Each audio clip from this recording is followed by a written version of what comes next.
Hello mga kabayabas! Welcome back sa akin channel. So for today's vlog mga kabayabas ay ngayon po ako po magpapacheck up sa OB. At kailangan po sa mini Pipoy. Kaya sana po ipatuloy po niyo ako supportahan sa aking vlog. So walang sawa po niyo pag-suporta at mag-ingat po kayo palagi. God bless po. Yan mga kabayabas, bali ako po ngayon magpapasama po kay Papa at saka po kay Mama pagpapacheck up po sa OB. Yan. At si Pipoy po ay wala pa po dito. Nasa duty pa po siya. Kaya sana po ipatuloy po nyo kasuportahan sa aking vlog. Sa walang sawa po nyo pagsuporta. At wag po kayong mag-i-skip ng aking ads. At ito po napakalaking tulong na po sa akin mga kabayabas. Kaya sa lahat po ng subscriber ko, viewers at silent viewers po. Maraming salamat po sa inyong lahat. Sa walang sawa po nyo panonood at pagsuporta po sa channel ko. Yan, at nandito na po si Mama. Susuklay na po siya. At doon po si Papa. At kami po ipalista po ngayon. Palis na po kami. Kami po nakamotor lang.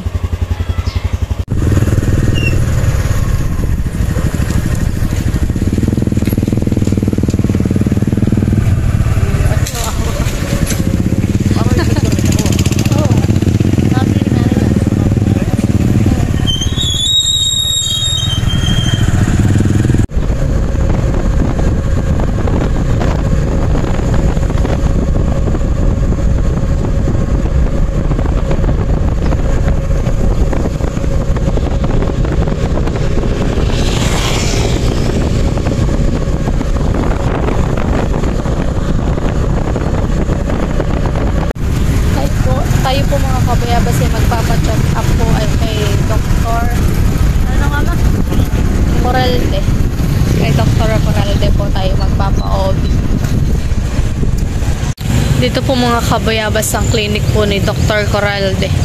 Balik kami po ipapasok na po ni Mama. Papa-check up po.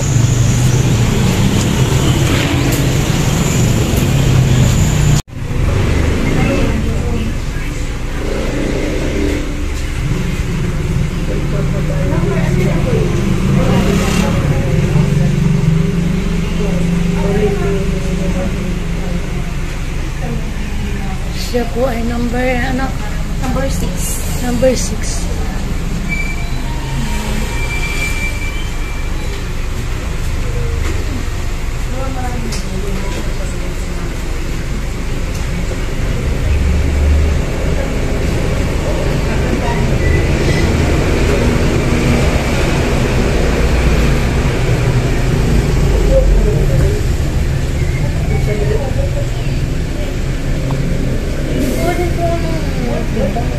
Ha? 51. 50 lo, 0.8. Musig.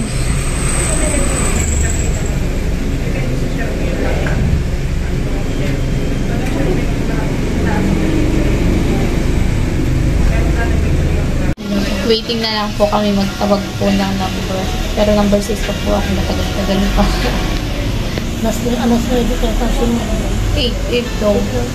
Pero di pa naman nagsisimula. Baka mga 9 pa mag-start. ang linis yung mga tao.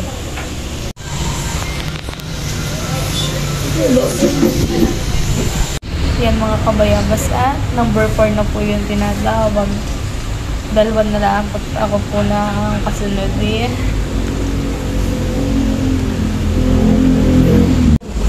Malalaman na ni Mama.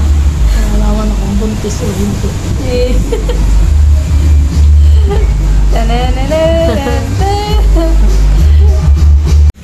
Kasunod na po ako at tinawag na po ay number 5. Number 6 naman po ako. Yan mga kabayabas at nandito na po ako sa loob ng clinic.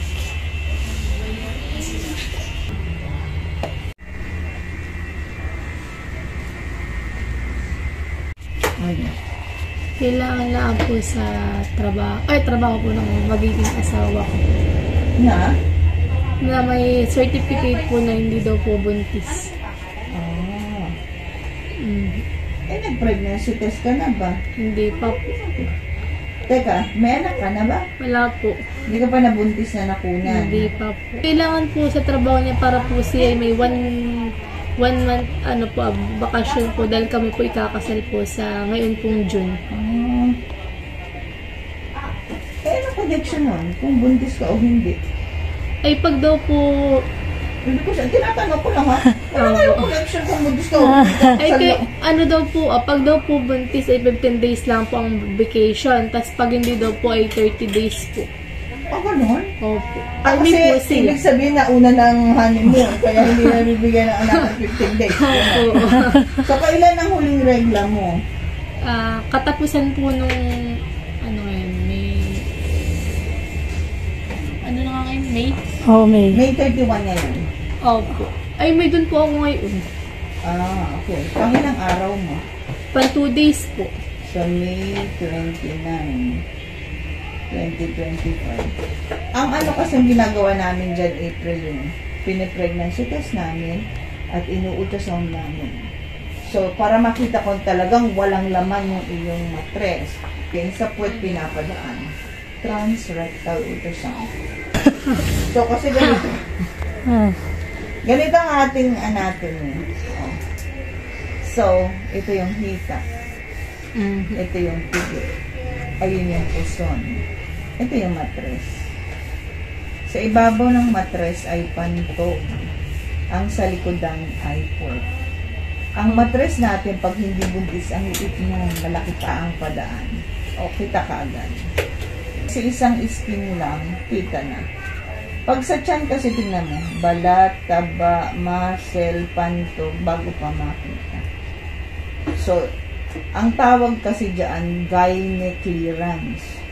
Ikini-clear ka. Ginagawa din namin yan sa mga pa-abroad, yung para sigurado na walang hindi ka buntis. Kasi hindi lang pregnancy test, talagang tinitignan yung kaloob-looban ng matres mo kung may laman. So, yun ang gagawin natin. Kahit naman may mens, pwede naman i-ultrasound. So, ipipregnancy test kita at i-ultrasound kita ng pinapadaan sa puwet. Aba, i-ras talaga. Anong gagawin natin? Kasi, yun talaga ang ano. Teka, nasa. Kukuha lang ako ng... Wala na akong cup, Abi. Hindi ako.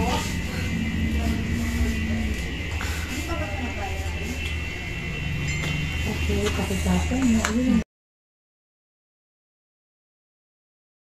Higa, ha? Sabi mo, ako po yung Okay lang. May underpad dyan. So, pag humiga, nakatihaya ha, hindi nakadapa. So, dito yung puwet, ganyan yung ulo. April na rin ang apelido?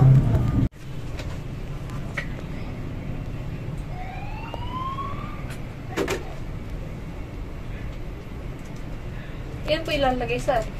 Napasok sa puwet mo. Hindi naman to lahat. Yung dulo lang. Naku na ba yun? Hindi nakarating na sa sikmura mo pag napasok lahat yan. Ay, ako nga po lahat. Mahaba lang yan kasi hawak ka namin. Kasi pag maikli yan, pwede yung kamay namin nandun na sa tumbong. Suporta ko nga gila na ako. Hawakan mo yung tigabila mong tigi, ibubuka mo, ganyan. Para makita ko yung butas ng puwet mo.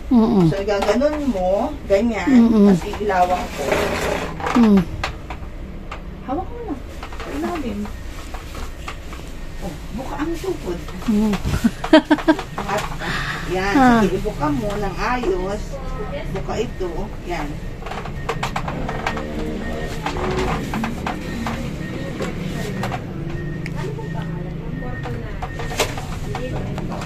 Dali alam, anak yan. Relax lang. Yan, malalim. Huwag mo ipitin. Okay. Pwede mo nang bitawan.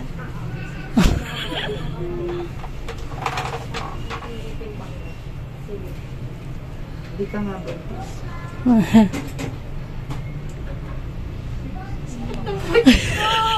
Relax mo lang, mabilis.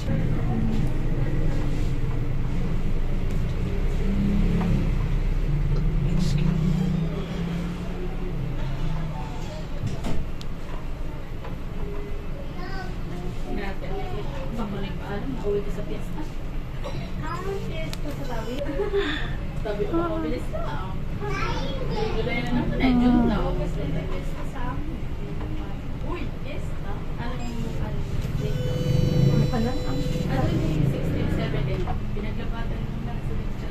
Sunod ay ilog. 19 yata or 24? Hindi pala ang anak iya. Pag anak mo lalo. Correct. Nag-3D po kayo dito? Hindi. Walang probe nun. Million ng probe. Eh, baka palyuhin na yun. Hindi ko pa nababawi yung binambili ko ng probe. Huwag na lang. 2D na lang. Ang 2D naman po para di po naka 3D. Hindi naman. Ang 3D is na iikot eh. Kaya ang 3D. Ang 2D, harap at tagiliran lang. Mawawala na yung leftover mo. Ayan. Normal lang. May mattress ka naman. Matres. May mattress ka. At hindi ka buntis. So, ngayon, mabibigyan na kita ng clearance. Ganyan. Kasi minsan, syempre, yung iba eh, kung ano ng mga palusot sa akin. Hingang malalim. Palusot. Yan na po yung certificate. Yes. Saka ito nakagagawin natin. Ito yung papakita rin ay.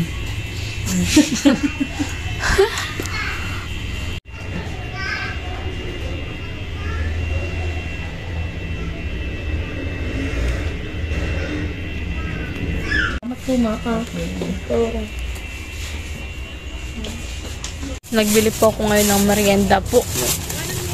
Price at saka po ito ngut-ngutin po. Beans. Si mama po yung nag-grocery ng kaunti para po sa bahay. At sila mama po ay paalis ng 2 araw. May lakad po sila ni Papa.